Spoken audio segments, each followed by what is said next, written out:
Welcome viewer, this video tutorial describes, fix OBS64.exe system error in Windows 11 OBS Studio not opening solution.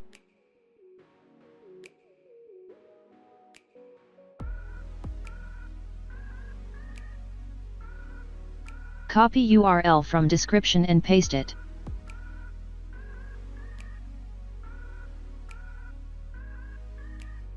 Find your system type. In my case system type is 64-bit.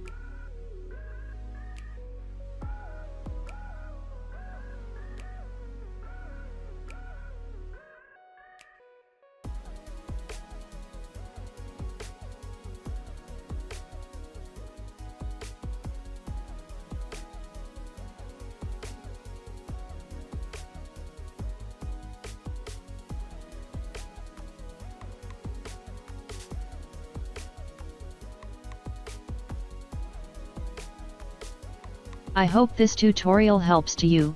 Please like, share and don't forget to subscribe our channel. Thank you very much. See you next video.